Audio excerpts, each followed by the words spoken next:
Hi friends, എല്ലാവർക്കും നല്ലൊരു ദിവസം ആശംസിക്കുന്നു. എനിക്കും വളരെ നല്ലൊരു ദിവസമാണ്. ചില കുട്ടികൾ നമ്മളോടൊക്കെ വാശി പിടിക്കാറുണ്ട് ഇല്ലേ? അച്ഛാ ഞാൻ നാളെ ചെയ്യാം, അച്ഛാ ഞാൻ ഹോംവർക്ക് ഇന്ന് ചെയ്യുന്നില്ല, നാളെ ചെയ്യാം, അച്ഛാ ഞാൻ ഇന്ന് വെള്ളം കുറെ കുടിച്ചു, ഇനി ഞാൻ പിന്നെ കുടിക്കാം. ഇങ്ങനെ ഒരു ഷോർട്ട് ടേം റെസൊല്യൂഷൻസ് നമ്മുടെ മുമ്പിൽ വെക്കാറുണ്ട്. അപ്പൊ ഈ ഷോർട്ട് ടേം റെസൊല്യൂഷൻസ് അവർ പാസ്സാക്കുന്നത്, റെസൊല്യൂഷൻ എന്ന് ഞാൻ ഉദ്ദേശിച്ച പ്രമേയങ്ങൾ നമ്മുടെ മുമ്പിൽ പറയാറുണ്ട്.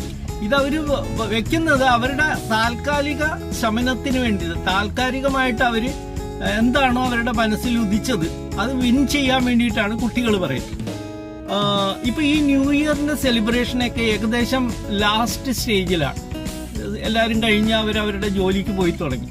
അപ്പൊ ഈ ന്യൂ ഇയറിന് എൻ്റെ ഫ്രണ്ട്സൊക്കെ ഒരുപാട് പേര് പ്രതിജ്ഞ എടുത്തു. എന്താണെന്നറിയാമോ?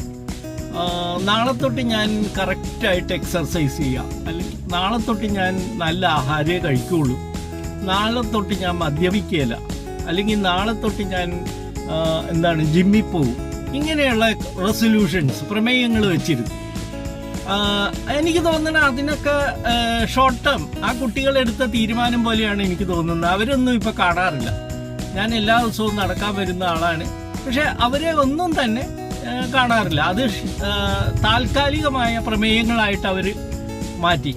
ഒരു കാര്യം എനിക്ക് കൂട്ടുകാരെ നിങ്ങളോട് പറയാനുള്ളത്, നമ്മൾ എന്ത് തീരുമാനം എടുക്കുമ്പോഴും അത് സ്ട്രോങ് ആയിരിക്കണം, ബോൾഡ് ആയിരിക്കണം. നമ്മുടെ ശരീരത്തിന് നല്ലതാണെന്ന് തോന്നുന്ന എന്താണോ അത് ചെറു പ്രമേയങ്ങളാക്കാതെ നീണ്ട പ്രമേയങ്ങളാക്കി മാറ്റണം.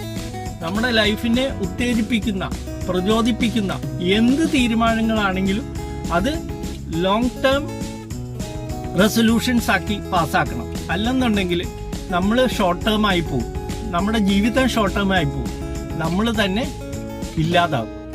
Thank you very much. എല്ലാവർക്കും നല്ലൊരു ദിവസം ആശംസിക്കുന്നു. God bless.